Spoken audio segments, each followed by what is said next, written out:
দিতে পারবো। তাদের গুণগুলো একে একে প্রকাশ করতে লাগলো। প্রথম জন বলল, আমরা যে বাড়িতে চুরি করতে যাই ওই বাড়িতে যদি কুকুর থাকে, ঘেউ ঘেউ করে কুকুর কি বলে সেটা বুঝতে পারি। আমি কুকুরের ভাষা বুঝি, আর কুকুর যাতে অতিরিক্ত ঘেউ ঘেউ না করতে পারে এই জন্য আমি কুকুরের সাউন্ড বন্ধ করে দিতে পারি হাত উঁচু করে।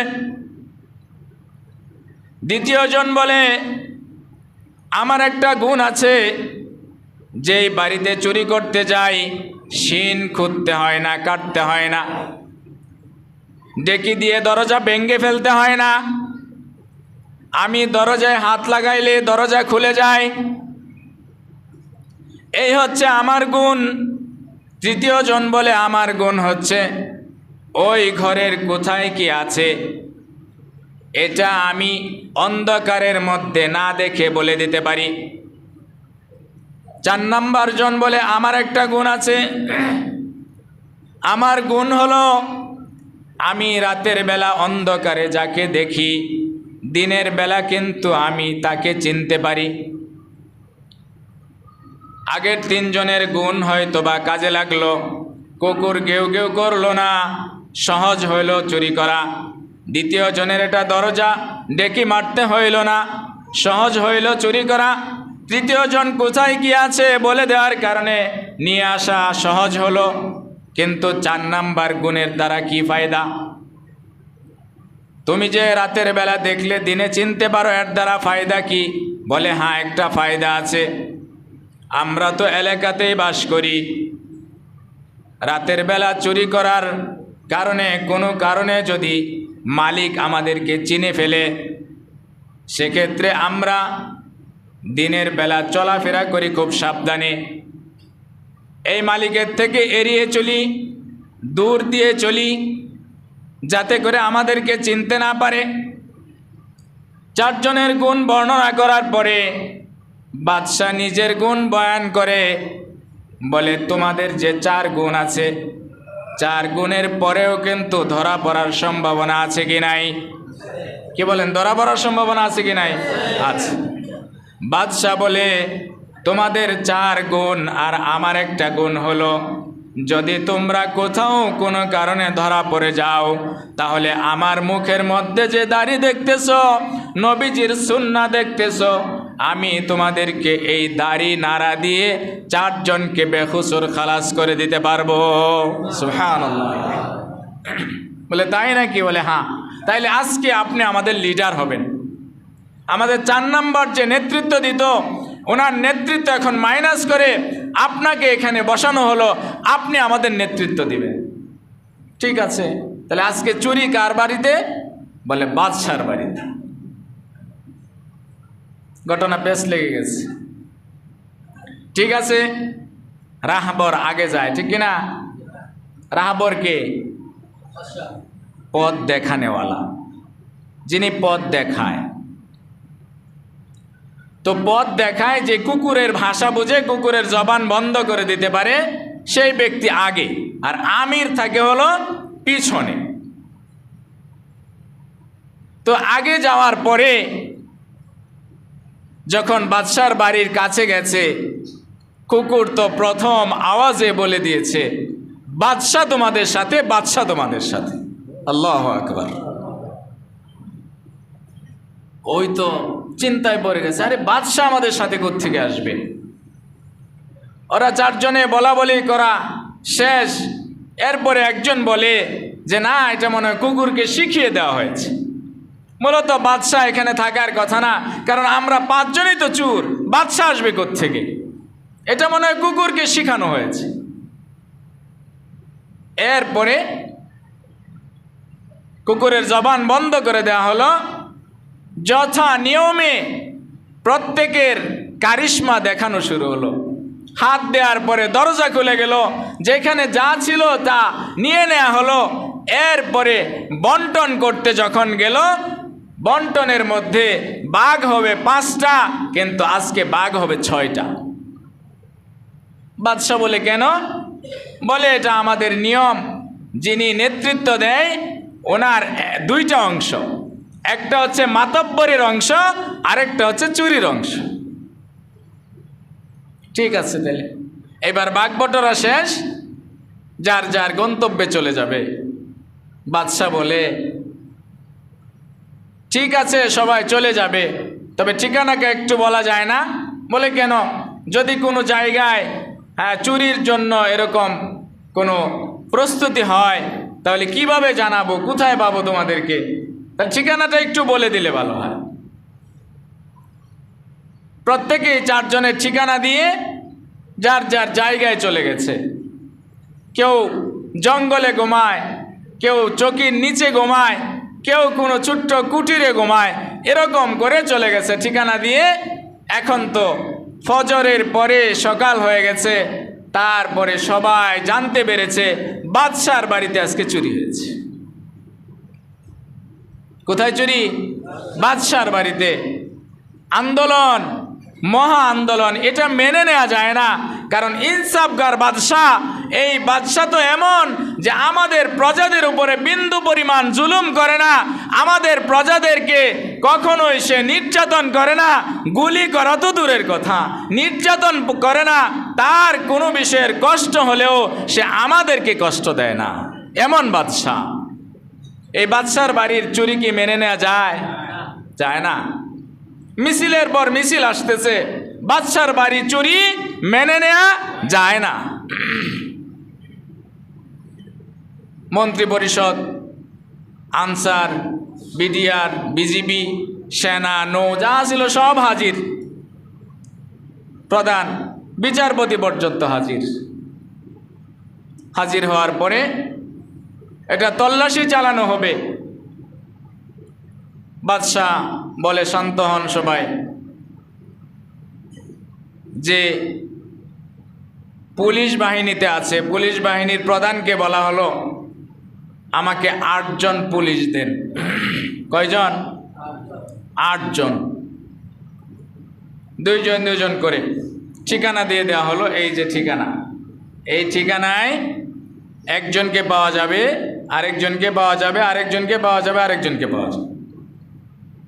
এরা তো চিন্তায় পড়ে গেছে, হাই আশ্চর্য, বাদশা কি সাথে ছিল নাকি? অন্যরা বলে আশ্চর্য কথা, আমাদের বাদশা কি এমন নাকি? তাহাজ্জুদ গুজার বাদশাহ, আল্লাহওয়ালা বাদশাহ, সুন্নাওয়ালা বাদশাহ, কখনোই এমনটা হতে পারে না। হয়তোবা তাহাজ্জুদ পড়তে উঠছে, এই সময়ে হয়তোবা দেখে ফেলেছে কোনো কারণে এলকা হয়েছে। এলকা মানে আল্লাহ তাআলা তিনার দিলের মধ্যে ঢেলে দিয়েছেন, বলে দিয়েছেন যে এদের অবস্থান এখানে এখানে, এই জন্য হয়তোবা উনি জেনে গেছেন।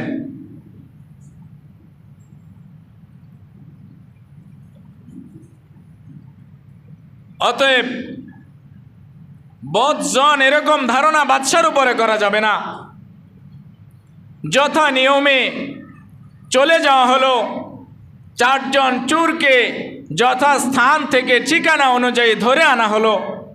আনার পরে এখন সাক্ষীকে বলেন বাদশা নিজে, প্রধান বিচারপতি হাজির, জল্লাদ হাজির, সব কিছু হাজির।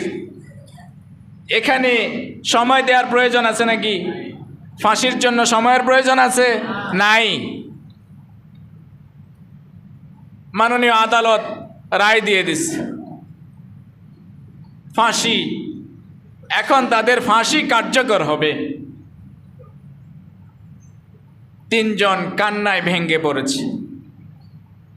এত পরিমাণ কান্না করতেছে, আয় আল্লাহ, জীবনে কত চুরি করলাম, কখনোই ধরা পড়লাম না, কিন্তু আজকে নতুন একজনকে সাথে নেওয়ার কারণে ধরা পড়ে গেলাম।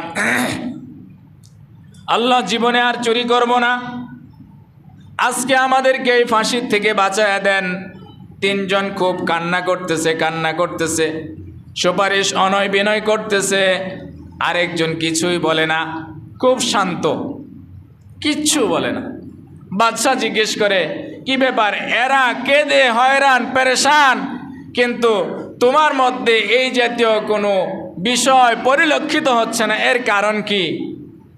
সে উত্তর দেয়, বাদশাহ, আমার একটা গুণ ছিল যে রাতে অন্ধকারে যাকে দেখি দিনের বেলা তাকে আমি চিনি। বাদশাহ, আমি এই জন্য কাঁদি না, আপনি তো পরহেজগার, ইনসাফগার, মুত্তাকি বাদশাহ, আপনি কখনোই মিথ্যা বলতে পারেন না, ছলছাতুরি করতে পারেন না, আপনার প্রজাদের উপর, আপনার জনসাধারণের উপর কখনোই আপনি জুলুম করতে পারেন না। আপনি বলেছিলেন যে আমার একটা কারামত আছে, আমার একটা গুণ আছে যে আমি দাড়ি নাড়া দিয়ে আমি ফাঁসি কাস্টে ঝুলন্ত আসামিকে বেকসুর খালাস দিতে পারি। ও বাদশাহ, আপনার এই কথা আমার মনে আছে, আপনাকে আমি চিনেছি, অতএব আজকে আপনার দায়িত্ব হলো এই মুহূর্তে আপনার গুণ দিয়ে আমাকে আমাদেরকে ফাঁসির কাষ্ট থেকে মুক্ত করে দেওয়া। সুবহানাল্লাহ। বাদশাহ বলে, যা, আমি তোদেরকে মুক্ত করে দিলাম। সুবহানাল্লাহি ওয়া বিহামদিহি।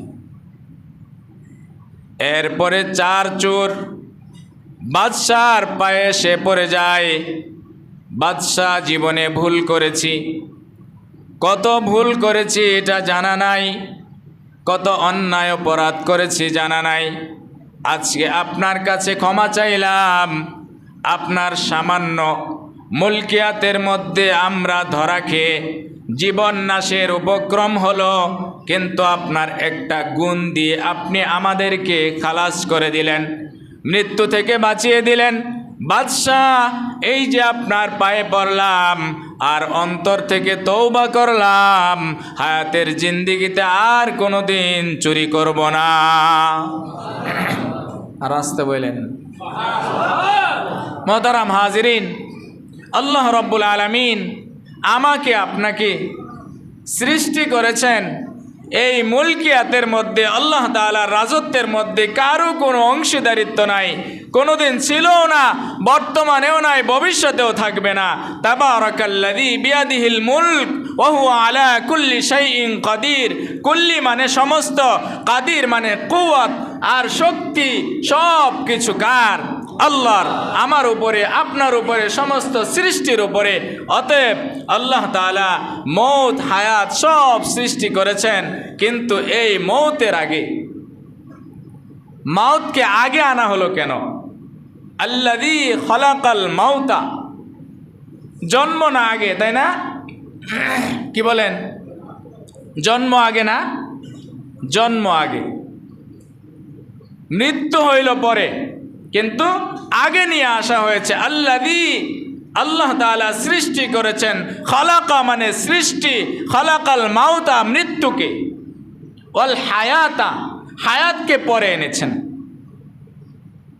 এজন্য এনেছেন যাতে করে আমরা কোনো বুলবুল পাখির মতো অজরে প্রাণ না দেই, বসন্তের এরকম ফুল পাকড়া দেখে বিভিন্ন জায়গায় আমি বসে যেন ঝরে পড়ে না যায়, এরকমভাবে দুনিয়ার চাকচিক্যে যেন মাত্ত হয়ে আমার মূল্যবান এই জীবন, এই যৌবন, এই ঈমান আর আমার এই সমস্ত কিছুকে যেন ধ্বংস করে না দেই, এই জন্য আল্লাহ তাআলা মাউতকে আগে এনে বুঝিয়েছেন, ও বান্দা, যেহেতু তুমি ঈমানদার নিজেকে দাবি করেছ, তোমারও মৃত্যু হবে, কাফেরেরও মৃত্যু হবে, কিন্তু কাফেরের মৃত্যু আর তোমার মৃত্যু যেন সমান না হয়।